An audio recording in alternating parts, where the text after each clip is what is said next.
Everyone, today topic is Planck quantum theory. जैसा कि मैंने आपसे डिस्कस किया था कि नेक्स्ट लेक्चर में हम प्लांक क्वांटम थ्योरी का डिस्कस करेंगे। तो प्लांक क्वांटम थ्योरी को समझते हैं। प्लांक क्वांटम थ्योरी होती क्या है? देखिए, प्लांक क्वांटम थ्योरी के आगे लिखा गया particle nature of electromagnetic radiation. मैंने जैसा कि आपको बताया था कि इलेक्ट्रोमैग्नेटिक रेडिएशन मतलब इसके लिए आपको वैक्यूम में भी ये ट्रेवल कर जाती है, यानी किसी मीडियम की जरूरत नहीं पड़ती है। तो वेव नेचर आपने देखा इससे पहले लास्ट सेक्शन में वेव नेचर की बात वहाँ पर कोई यहाँ पर आपने फ्रीक्वेंसी, वेवलेंथ, वेलोसिटी सबकी बात की। अब यहाँ पर को पहली बार बात निकल के आई क्या इलेक्ट्रोमैग्नेटिक रेडिएशन पार्टिकल नेचर की भी होती है, क्या इसका डिस्कशन निकल के आया, क्या ऐसा कुछ पॉसिबल है? तो इसके लिए प्लांक ने 1900 में एक थ्योरी पब्लिश की, ठीक है ना, और जहां उन्होंने बताया कि जो इलेक्ट्रोमैग्नेटिक रेडिएशन होते हैं वो उसमें पार्टिकल नेचर भी पाया जाता है, ठीक है ना, वेव नेचर ही नहीं, उसमें पार्टिकल नेचर भी पाया जाता है। तो देखिए उन्होंने किया क्या, थोड़ा इसका पहले इसको जान लेते हैं। देखिए कुछ एक्सपेरिमेंटल फिनोमिना देखिए उन्होंने, जैसे डिफ्रैक्शन है, इंटरफेरेंस है, can be explain by the wave nature of the electromagnetic radiation. ये तो इलेक्ट्रोमैग्नेटिक रेडिएशन के वेव नेचर को डिफाइन करते थे, ठीक है ना। लेकिन बात निकल के आई जब हम फिजिक्स पढ़ते हैं ना, ये एक पार्ट जो है पूरा फिजिक्स का है, अगर आप बात समझेंगे इसको, ये क्लासिकल फिजिक्स के अंदर आप लोग पढ़ेंगे आगे जाके, ठीक है। तो जैसे इंटरफेरेंस है, डिफ्रैक्शन है, आप आगे इस टॉपिक को पढ़ेंगे। डिफ्रैक्शन में आपको सिंपल में बताऊं तो bending of wavelength and obstacle, यानी कि एक ऑब्स्टिकल से वेवलेंथ का यानी कि किसी वेव का बेंड हो जाना डिफ्रैक्शन कहलाता है। सपोज के लिए वेव यहाँ से आ रही है, आपने कोई ऑब्स्टिकल रख दिया, यहाँ पर कोई अवरोध रख दिया, तो यहाँ से आके यहाँ से टकराते हुए निकल जाएगी, डेट इज कॉल्ड डिफ्रैक्शन, ठीक है ना। इंटरफेरेंस भी एक कॉम्बिनेशन होता है टू वेव्स का जो डिफरेंट फ्रीक्वेंसी की होती हैं, और डिस्ट्रीब्यूशन जो होता है वो ईच पॉइंट पे क्या होता है, अलग अलग हो जाता है, जिसके अंदर आप पढ़ेंगे इंटरफेरेंस के फिनोमिना को आगे जाके, ठीक है ना। तो ये फिजिक्स के अंदर आता है। लेकिन बात निकल के आई कि ये तो चलो वेव नेचर को बता रहे थे, अब बात निकल के आएगी क्या इनके पास कोई ऐसा नेचर भी होता है जो इनके पार्टिकल नेचर को डिफाइन करता है। तो इन्होंने कुछ तरह से बताया कि इलेक्ट्रोमैग्नेटिक रेडिएशन में क्या पार्टिकल नेचर भी होता है, ठीक है। जैसे फोटो इलेक्ट्रिक इफेक्ट है, ब्लैक बॉडी रेडिएशन है, उनके बारे में इन्होंने डिस्कस किया था, ठीक है ना। इन्होंने बताया था कि अगर कोई मेटल सरफेस से कोई चीज़ टकराएगी तो वहाँ से इलेक्ट्रॉन निकलेंगे, तो उसके पार्टिकल नेचर को दिखाते हैं। काफ़ी कुछ बातें यहाँ से निकल के आई है। तो अभी हम जानते हैं कि इन्होंने 1900 में जो क्वांटम थ्योरी पब्लिश की थी उसमें इनके मेन पॉस्टुलेट्स क्या थे, उन्होंने किस चीज के बारे में बताया था, और उस चीज को हम थोड़ा समझने की कोशिश करते हैं, ठीक है ना। पहला पॉइंट क्या था, देखिए, the radiant energy is emitted और absorbed not continuously but discontinuously in the form of some small discrete packets of energy called quantum.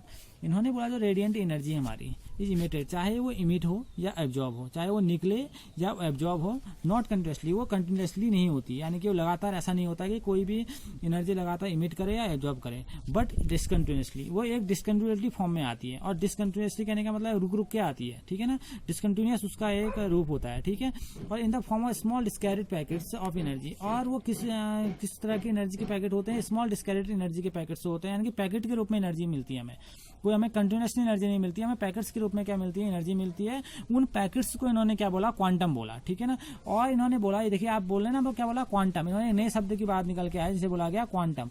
In case of light the quantum of energy is called photon, और अगर light का case है तो quantum of energy को क्या बोला जाता है, फोटोन बोला जाता है। यानी कि फोटोन क्या है, एक क्वांटम ऑफ एनर्जी है, यानी कि एनर्जी है, एक क्वांटम की एनर्जी को क्या बोला गया, फोटोन बोला गया। और क्वांटम क्या है, वो डिस्क्रीट पैकेट्स हैं, एनर्जी के डिस्क्रीट पैकेट्स हैं, जो स्मॉल यानी कि स्मॉल डिस्क्रीट पैकेट्स हैं जो डिसकंटिन्यूअसली हमारे पास पहुंचते हैं रेडिएंट एनर्जी के, ठीक है। एनर्जी के कह सकते हैं हम डिसकंटिन्यूअसली एक पैकेट्स हैं, स्मॉल पैकेट्स हैं, और उनकी जो एनर्जी होती है इन केस ऑफ लाइट, अगर लाइट की केस में बोलेंगे क्वांटम की एनर्जी, तो उसे बोला जाता है फोटोन, जिसको हम बहुत बार डिस्कस करते हैं। तो उन्होंने क्या बोला, जो एनर्जी होती है वो क्वांटम के रूप में चलती है, और एक क्वांटम की एनर्जी कितनी होती है, उसे उस एनर्जी को लाइट की केस में क्या बोला गया, फोटोन बोला गया, ठीक है। अब बात निकल के आती है फोटोन क्या है भाई, जो मेन पॉस्टुलेट इनका टाइम में था। देखिए, the energy of each quantum is directly proportional to the frequency of radiation. इन्होंने बोला जो एनर्जी ऑफ ईच क्वांटम, जो हर एक क्वांटम की, मैंने बोला ना क्वांटम की एनर्जी को क्या बोला गया, फोटोन बोला गया है। तो energy of each quantum is directly proportional to the frequency of radiation. वो किसके डायरेक्टली प्रोपोर्शनल था, जो रेडिएशन है, जो रेडिएशन की फ्रीक्वेंसी के डायरेक्टली प्रोपोर्शनल था। तो आप बोल सकते हैं energy E is directly proportional to mu frequency. अब यहाँ पर इन्होंने क्या किया, प्रोपोर्शनलिटी कांस्टेंट को यहाँ से हटाया, तो अपना एक कांस्टेंट दे दिया जिसे बोला गया h, इसे बोला जाता है प्लांक कांस्टेंट, और इसकी वैल्यू होती है 6.626 इंटू 10⁻⁻27 जूल इंटू सेकेंड, ठीक। तो बात समझ में आया ना क्या बोला इन्होंने? बोला एनर्जी होती है हर एक क्वांटम की, और डायरेक्टली प्रोपोर्शनल किसकी होती है? फ्रीक्वेंसी की डायरेक्टली प्रोपोर्शनल होती है। और जब इन्होंने यहाँ पर प्रोपोर्शनलिटी साइन हटाया तो यहाँ पर क्या लगा दिया? एच। तो बोला गया equal to H new.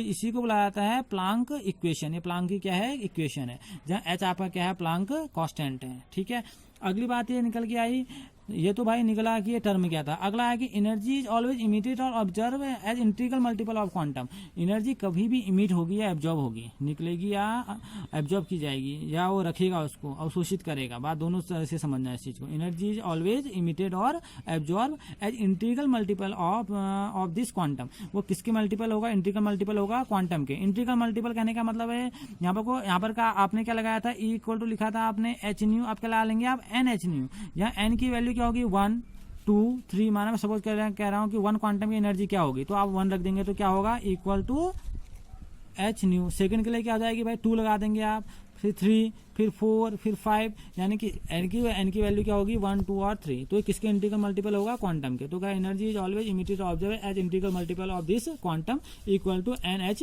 New. ठीक है, जहां आप जानते हैं यहाँ न्यू मतलब आपकी क्या है? आपकी फ्रीक्वेंसी है न्यू। ठीक है, तो ये थे प्लांक क्वांटम थ्योरी के मेन पॉस्टुलेट्स की। इन्होंने क्या बताया? इन्होंने बताया जो एनर्जी होती है वो एक पार्टिकल नेचर को कैसे डिफाइन किया। उन्होंने कहा वो एक पैकेट्स के रूप में चलती है, और उन पैकेट को उसने क्या बोला? क्वांटम बोला। और लाइट के केस में उस क्वांटम की एनर्जी को क्या बोला गया? फोटोन बोला गया। और जो एनर्जी होती है वो फ्रीक्वेंसी की डायरेक्टली प्रोपोर्शनल होती है। ठीक है ना, तो इन्होंने बोला ये डायरेक्टली प्रोपोर्शनल टू म्यू। और उसके बाद इन्होंने उस चीज वो प्रोपोर्शनलिटी साइन को हटा के अपनी इक्वेशन दी, जिसे बोला गया इक्वल टू एच न्यू। जहां आप जानते हैं ये प्लांक क्वांटम थ्योरी की मेन इक्वेशन है, यहाँ एच आपका प्लांक कांस्टेंट है। अब जो इन्होंने यहाँ पर कोई एक छोटी सी बात बताई थी पार्टिकल नेचर को समझाने के लिए, वो बताई थी ब्लैक बॉडी। मैं आपको थोड़ी देर थोड़ा बता देना चाहता हूँ इसके बारे में कि ब्लैक बॉडी होती क्या है। देखिए, in ideal body which emits और ऑब्जर्व्स। आइडियल बॉडी बात समझ में आना चाहिए। आइडियल कहने की बात आ रही है यहाँ पर को, ये बात समझना। आइडियल मतलब परफेक्ट बॉडी की बात हो रही है। In ideal body which emits और ऑब्जर्व्स ऑल फ्रीक्वेंसीज। एक ऐसी आइडियल बॉडी जो सारी फ्रीक्वेंसी को या तो इमिट कर दे या तो ऑब्जर्व कर ले। इस बात को समझना।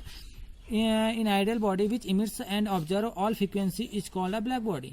एक ऐसी आइडियल बॉडी जो क्या करती है? सारी फ्रीक्वेंसी का या तो ऑब्जर्व कर ले, एब्जॉर्ब कर ले, या तो इमिट कर ले। वो क्या कहलाती है? परफेक्टली ब्लैक बॉडी कहलाती है। The radiation emitted bye such a body is called black body radiation. और इस वक्त और उसके बाद जो एब्जॉर्ब करने के बाद जो इसमें रेडिएशन निकलते हैं उसे बोला जाता है ब्लैक बॉडी रेडिएशन। इस बात को समझना है। An ideal body which emits और ऑब्जर्व्स। एक ऐसी आइडियल बॉडी जो क्या करे? इमिट करे, ऑब्जर्व करे ऑल टाइप ऑफ फ्रीक्वेंसी।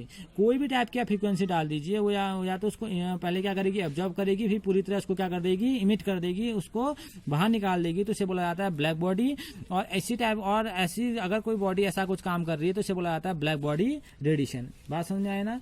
ये इसे बोला जाता है ब्लैक बॉडी रेडिएशन। ठीक है, और ये एक परफेक्टली ब्लैक बॉडी की बात हो रही है, आइडियल बॉडी की बात हो रही है। यानी कि आइडियल बॉडी क्या होगी? वो जो सारे टाइप की फ्रीक्वेंसी को क्या कर ले? एब्जॉर्ब कर ले, और उसको क्या कर ले? इमिट कर दे पूरी तरह से। इससे बोला जाएगा ब्लैक बॉडी। अगर कोई इस टाइप का फिनोमिना दिखाता है तो उससे बोला जाता है ब्लैक बॉडी रेडिएशन।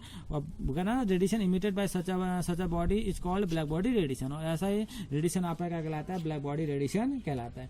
ये इन्होंने बताया था अपने प्लांक क्वांटम थ्योरी के एस्पेक्ट के अंदर बताया था। ब्लैक बॉडी के बारे में मैंने आपको बताया था कि क्या करता है? नेचर बताया था इसने, रेडिएशन का नेचर बताया था हॉट बॉडीज के अंदर, कि वो पूरी तरह जैसे आप देखते हैं ना, आप घर में जो बनाने वाले कोई भी सामान होते हैं, यानी कि जैसे आप कोई अपने घर में कोई भी चीज़ आप क्या करते हैं? खाना पकाते हैं तो देखते हैं उसका जो सरफेस होता है ज़्यादातर ब्लैक होता है। ब्लैक होने की वजह क्या है? कि जितनी प्रकार की फ्रीक्वेंसी है, जितनी प्रकार की एनर्जी सबको एब्जॉर्ब कर ले और उसके बाद क्या करे? उसको इमिट करना स्टार्ट करे। तो आप देखते होंगे ज़्यादातर सरफेस हमारे किसके होते हैं? ब्लैक बॉडी के होते हैं। वो सब किसके अंदर है? वो सब हम प्लांक क्वांटम थ्योरी की देन है कि हमने उस चीज़ को सीखा, हमने उस चीज़ को जाना कि ऐसा क्यों होता है। ठीक है ना, आज हमने जाना प्लांक क्वांटम थ्योरी क्या थी और इसके पोस्टुलेट और जाना ब्लैक बॉडी के बारे में। अब हम नेक्स्ट लेक्चर में समझेंगे इसके फोटो इलेक्ट्रिक इफेक्ट के बारे में, जो किसने दिया था? वो भी प्लांक क्वांटम थ्योरी ने ही हमें क्या किया था? दिया था। तो अगले टॉपिक में हम उस चीज़ को जानने की कोशिश करेंगे। Okay, thank you.